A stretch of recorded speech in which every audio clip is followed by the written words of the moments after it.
Nyanyian Jara Salomo, jikalau bukan Tuhan yang membangun rumah, sia-sialah usaha orang yang membangunnya. Jikalau bukan Tuhan yang mengawal kota, sia-sialah pengawal berjaga-jaga. Sia-sialah kamu bangun pagi-pagi dan duduk-duduk sampai jauh malam, dan makan roti yang diperoleh dengan susah payah. Sebab ia memberikannya kepada yang dicintainya pada waktu tidur. Sesungguhnya anak laki-laki adalah milik pusaka daripada Tuhan, dan buah kandungan adalah suatu upah. Seperti anak-anak panah di tangan pahlawan, demikianlah anak-anak pada masa muda. Berbahagialah orang yang telah membuat penuh tabung panahnya dengan semuanya itu. Ia tidak akan mendapat malu apabila ia berbicara dengan musuh-musuh di pintu gerbang. Demikian firman Tuhan. Di tahun 2019, mungkin kalau Bapak Ibu masih ingat ya, bagaimana pernyataan dari Presiden kita Jokowi menyampaikan bahwa pada tahun 2030 sampai 40 itu bangsa kita akan mendapat bonus demografi. Apa itu bonus demografi? Yaitu bahwa angkatan kerja produktif di negara kita akan mencapai diperkirakan sekitar 190 juta. Nah, hitungannya dari mana 190 juta? Itu karena diperkirakan ya, bahwa penduduk Indonesia kira-kira 2030 itu hampir 300 juta jiwa. Kalau sekarang sekitar 230 lah nggak salah.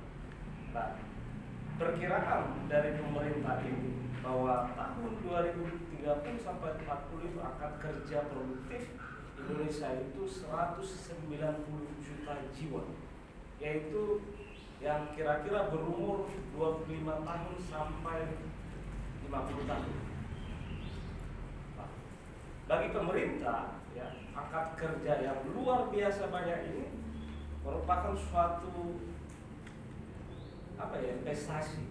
Nah, dan itu yang dipikirkan pemerintah kita saat ini dengan membuat program bagaimana memajukan angkatan kerja kita ya, dengan membuat ada vokasi ya, bagaimana pemerintah mempersiapkan angkatan-angkatan kerja yang bisa langsung kerja ya, vokasi dengan SMK, dengan perusahaan-perusahaan, dan juga menciptakan lapangan kerja baru.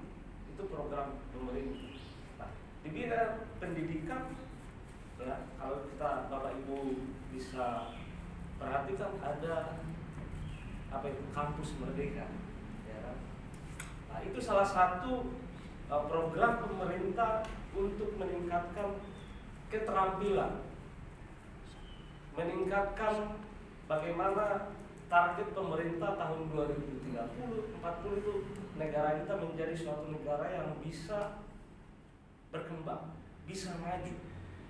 Nah, sekarang pertanyaannya bagi kita, bagaimana dengan gereja menyikapi hal ini?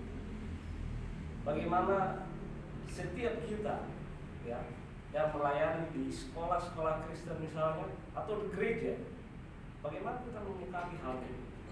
Apakah kita sudah mempersiapkan terutama ya, buat anak-anak kami yang hari ini akan mengadakan ujian ya, kalau kita perhatikan di Mazmur 127 ya, ayat 1 ayat 2 tadi dikatakan, jikalau bukan Tuhan yang membangun rumah, sia-sialah usaha orang yang membangunnya.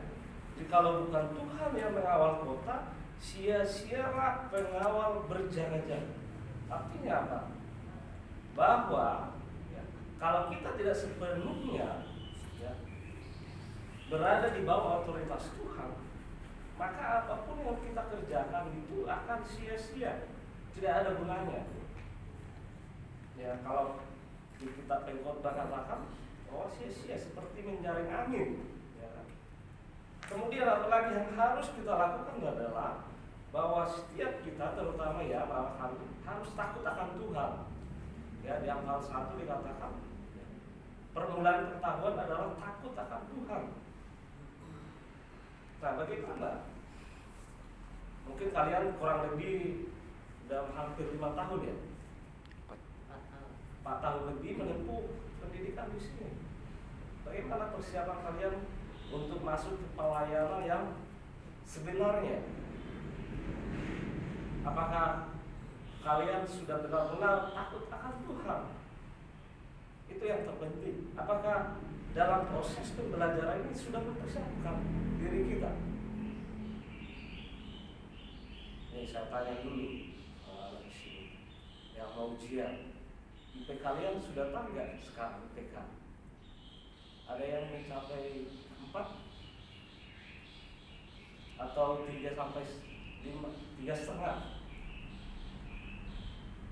Tidak tahu ya? Atau nggak pernah dicek?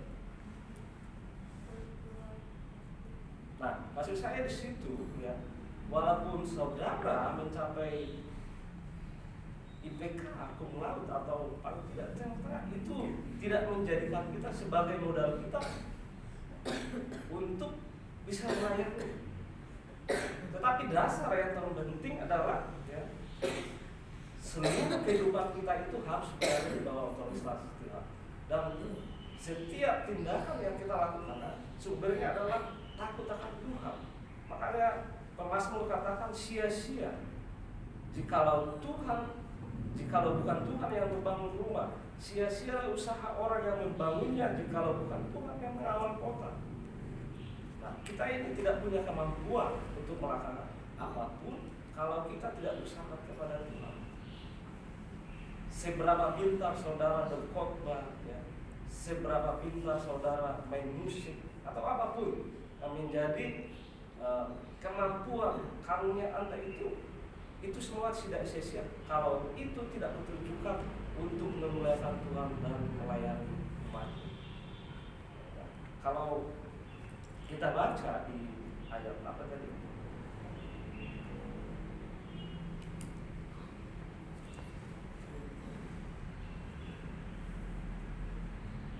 Ayat 2 ya, yang terakhir ya.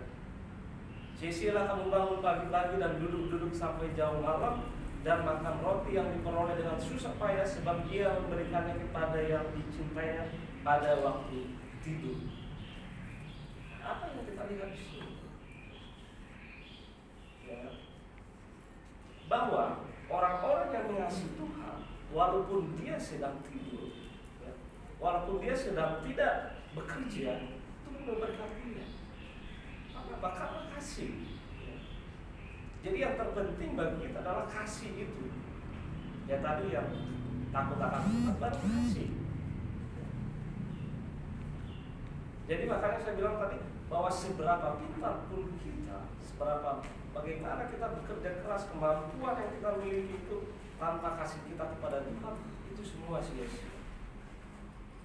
Nah, jadi yang ingin disampaikan kepada kita semua, terutama anak-anak kami yang akan ujian, ketika saudara akan masuk dalam pelayanan seutuhnya, yang terpenting yang kalian pegang adalah bahwa takut akan Tuhan dan kasih kepada Tuhan. Itu yang terutama.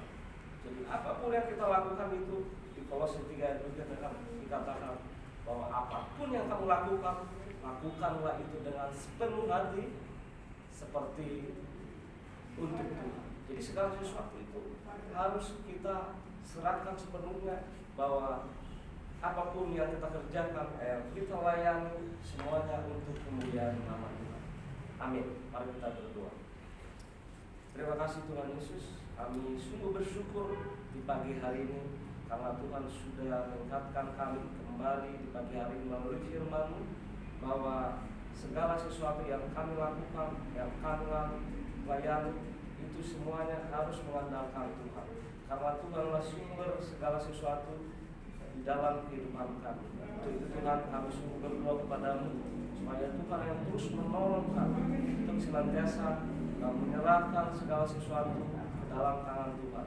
Kami berdoa untuk anak-anak kami yang akan mengikuti ujian meja hijau atau ujian skripsi pada hari ini. Biarlah Tuhan yang menolong mereka, membimbing mereka, supaya mereka lebih mengerti lagi panggilan mereka di tengah-tengah dunia ini. Kami berdoa untuk para dosen juga yang akan mengikuti dan juga membimbing para mahasiswa kami serahkan, supaya hikmat Tuhan juga yang menolong setiap kami, sehingga proses ujian pada hari ini berjalan dengan baik. Terima kasih Tuhan Yesus, terpujilah nama-Mu sekarang dan selama-lamanya. Amin.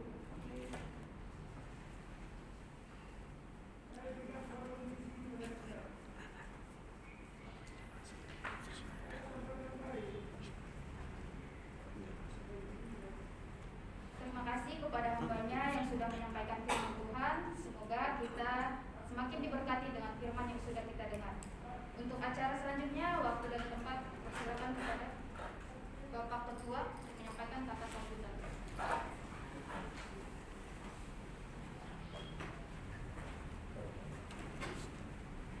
Salam. Salam. Selamat pagi dan puji Tuhan kita bisa melampaui malam dan hari ini kita berkumpul dalam rangka untuk melaksanakan ujian skripsi